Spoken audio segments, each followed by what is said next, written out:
I want to break this into two different pieces. So the first one is basically looking to the GMPE developers and how, if they have any additional thoughts on how to combine for a complex, and then also to the simulation modelers and what their thoughts are on trying to bring together a complex rupture. So let's start really quickly with the simulations. So for the secondary source, okay, so if you have a Hausgray and then you're splaying off into a smaller fault, for instance, for the San Luis. Not splaying. I'm sorry. Thank you. I was taking your thunder. Sorry. If we're just rupturing onto a secondary fault, as that is complex. Okay. What we'd really like to look at is the separate rupture using the standard rupture generator. Looking at the hypocenters and where we would place the hypocenters, and also the timing of the secondary rupture triggering from the first. Any of the modelers have any comments that they'd like to bring up? Looking at Kim, I was like, We will hear a little bit more from Julian on the dynamic ruptures, right? Yes. So, but this is what's been assumed, yes. and part of this is that reasonable? Is there a better way you think we should be using the platform? So I was just handed a microphone, and I know I'm going to be talking more about the dynamics after lunch, but looking at the secondary source description there, I kind of am going, yikes, about all of those points, because even though I haven't really done any complex or splay models yet, I have done a lot of stuff and read a lot of stuff on stepovers and on double bends that are either all strike slip or that combine strike slip and normal faulting. And the existing literature kind of breaks down all three of those points above the line right there. And that often the angle of the bend controls whether or not rupture is continuous or renucleation. And so in some cases you might indeed have effectively two sources. In some places it's really an ongoing propagation around a bend. And so that first point, it might be treating it as a separate rupture altogether might not be true in every case. The second point, the hypocenter of the secondary rupture, if it is a jump onto the complex other fault or splay, that's going to depend a lot on whether you're dealing with compression or extension in there. That actually, in stepover, certainly influences the location of a renucleation, and I imagine it's true in this case as well, although there's fewer models on it. And lastly, also usually influenced by whether it's compression or extension, that there's often a pretty significant delay in renucleation in stepovers, and that might also hold true here as well. And again, I am not as well versed in observational things, but I know that sometimes there's big events like that one in Samoa in 2008 was originally listed as two separate things, but was one. And you might see that, I don't know, it just all three of those come across as extreme simplifications of what's actually going on. And I know you have to make a lot of simplifications, but let's save that for your time this afternoon, okay? Because that's a whole nother level of complexity.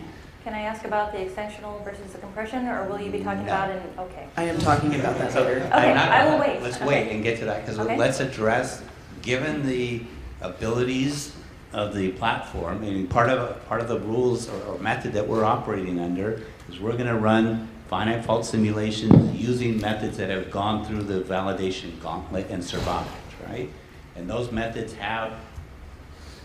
they exist in a certain form, and that's what we need to use. And so particularly Kim or Ralph or any of the others, is this how you would use the platform, or do you see a better way that we would use the platform in its current version, particularly the rupture generator, moving to this second part of the rupture that has a different mechanism on it? Version 13.6. That's the framework that we need to work in. This is Brad Agard. You have no sort of comments up there about how you're distributing slip between the different segments and arriving at your final magnitude, there's a lot of physics involved in that, and that's very different from sort of a single planar rupture. Correct. So, I mean, is there a set path? Is there a path forward in that respect? So are you looking for alternative models? So, Katie, did you want to, or Well, the way we did it when we set up the simulations is for display case and the complex case, we used the area and partitioned the moment based on the area of the segments. But we calculated, we used the moment of the entire complex rupture and then partitioned it on the pieces based on the area. Kim, you had a comment? Yeah, I would, this is Kim Olsen. I would, of course, advocate using fully dynamic ruptures, but I know we're not capable of doing that right now, especially on the platform. So whatever we can learn from the dynamic ruptures, and that can be included at this point. And the only thing that in addition to what you have right now, I see that might be able to be incorporated is this delay that Julian mentioned, the delay of rupture on the second fault.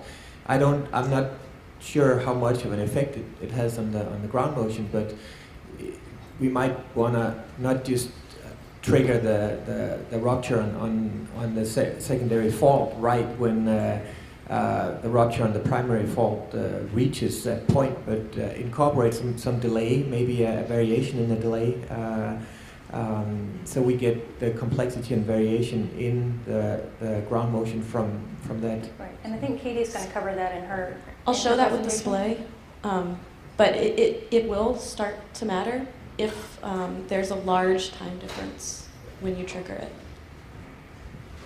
Carter, did you have any? Ralph, do you have? Ralph? Well, this is Ralph Archuleta. These are kinematic models, and so we have to make this assumption at some point, what happens when we hit that second fault. And when we hit that second fault, if you tell us it's a thrust fault, then we're going to put thrust mechanisms onto it. And really, I think Kim has actually hit on the major point, is that it's not a matter of putting slip there, because we will weight it against moment, but the issue becomes, when do we start the rupture on the second fault? A good number of dynamic models would indicate there's a slight delay, but it's probably not going to be 10 seconds, but it's going to be a second or so. So I think that will be an issue that we can explore to see how much of a difference does it really make in the ground motion per se, but otherwise, these are kinematic, and we actually have to follow something very close to this secondary source description. Just one. Keep in mind what we're trying to do. So I think many of you have heard me say this before. Let's do a better job than last time. Okay. Well, we can't get all the way to the absolute perfect physical model. And what you saw is Jennifer talked about these really, you want to talk simplified, what we're planning to shove into the GMPEs is a number, and it's either, right now, sort of 2 end members, an average of the properties along strike, or a local parameter. That is drastically oversimplifying the problem. And what we're trying to say is there something from the kinematic models, given the structure of the broadband platform version 13.6, that could help, that would be more informative than us just choosing to say, well, this makes more sense to me, right? And that's really what we're trying to get at. Because the full problem is years down the line, we're heading that way, but we need to be able to make a decision, or at least say, what are these alternatives and relative approaches? Yeah, Arben Pitarga. I agree with Ralph and Kim. Another parameter that we need to really make sure that we are representing very well in our kinematic models is the rupture time history. And in our actual generator, we have used some constraint based on rupture dynamics. So we could do the same thing for the smaller, segment of a fault. We can see whether we have some guidance as how to shape that function. I'm talking for the second segment. Maybe it could be different, but we can use the same guidance as we have used in the past for this rupture generator. But I think those rupture dynamics modeling could still help at the stage you are at now. We don't have to wait for more information. We can still use that as we have used in the past. And I do believe that maybe the slip velocity function is a really important parameter that we need to consider in this modifications that we made. Okay. Or not. Kim? Let's get much more specific from what Armin just said. Okay. So what do we do, all right? In other words, given the current rupture generators, is there something you would do differently for this secondary or second fault than what we're doing now? Not extremely differently. It's just like the shape or the duration of that time function. I mean, it may change, and we have seen those in rupture dynamics. So it's not technically there's no difference at all, but we need to change a parameter somewhere on the way. So I guess just to follow up on that, would it be possible to distill sufficient information from the literature and to do that? And secondly, is there enough flexibility in the source generator to implement it at this point? Rob would like to talk. Okay, well, maybe we can come back to it. It's been trying for a while. Okay. Okay. Okay. One, I was going to say one more comment. Go yeah, I ahead. have one more comment. One other parameter that we may be able to include, and that would be something Julian might have experience with. If there's a consistent place, a consistent depth on the secondary fault where rupture seems to nucleate. I know in Julian's earlier work, there seems to be a tendency to nucleate near the surface because the free surface has increased stress strength for nucleation. I don't know if that's still the case with your more recent, more complex ruptures. If there is such a tendency toward a nucleation at a certain depth or not. So it's a little, there's still that tendency when I'm using the regional stress field, but as soon as I introduce more of the stochastic stresses, it of course gets more complicated. The renucleation depends on where the stochastic asperities are. So, but certainly the tendency when you have something that is, even if it's variable on strike, it's homogeneous on dip or tapered towards the free surface, you definitely tend to see that even if I nucleate the initial rupture very, very deep on the primary fault. So picking the depth of renucleation could certainly make a difference, especially since on a qualitative level, I see, up-dip directivity makes a difference in the ground motion. Let me change topics really quickly. We talked also about the GMPEs and how we combine them.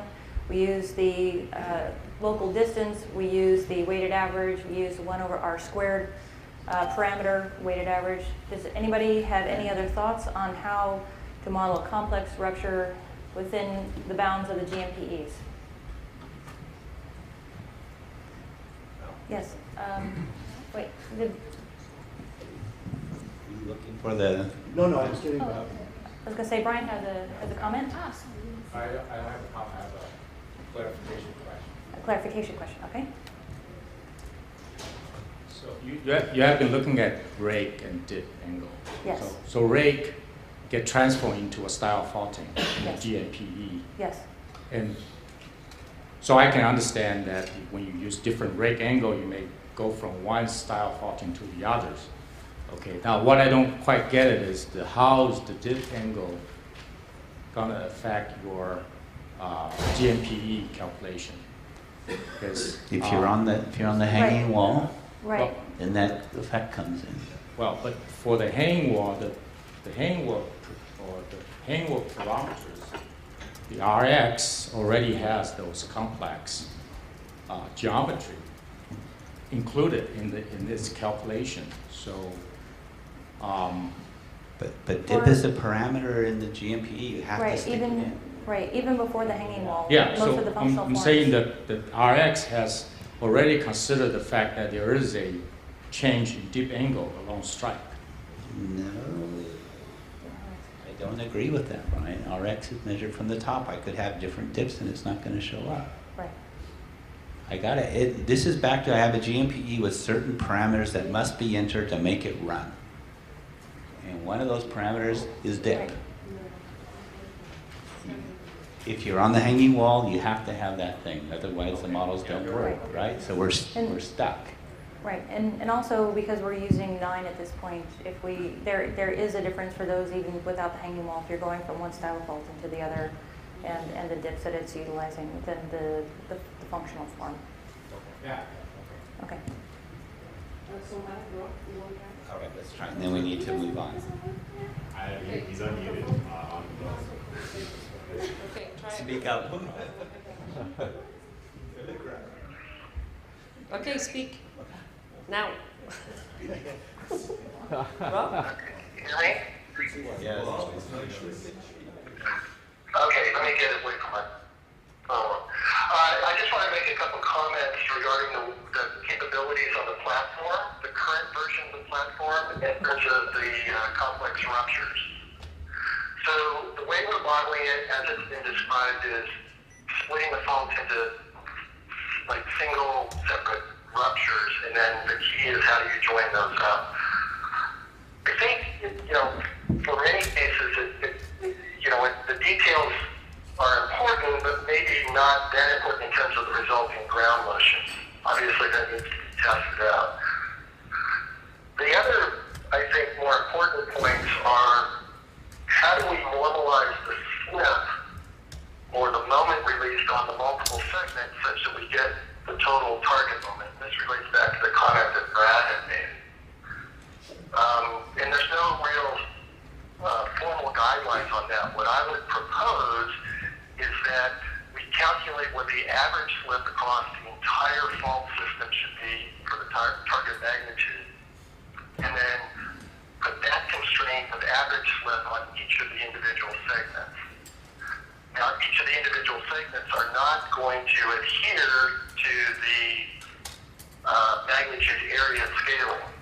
They're going to have kind of high stress drop relative to that, but the total area and total magnitude should again fit the linear relationship. The second issue in terms of joining the faults up that I think is important and is not part of the current capabilities is how continuous is the slip as you go from one segment to the next. The way that the current platform is set up, each individual segment, you might have low slip on one segment and high slip on the next segment. Now, there are capabilities within the codes, in the grades and the target code, to actually specify continuation of slip across there, but it has not been tested with the current implementation. So I would to see that tested or at least examined in terms of the sensitivity of the ground motion to a case where slip basically tapers at that boundary versus a case where you can have large slip which spans that boundary. And that's it for the comments that I have. Thanks. Thanks, Rob. Thank you, Chris. All right. We need to move on because we're on a tight schedule. So you can see our basic problem, though. We have to use the GMPs as they exist. This requires inputting some parameters. And anything we can do to be more informed about that selection is what we're trying to get at.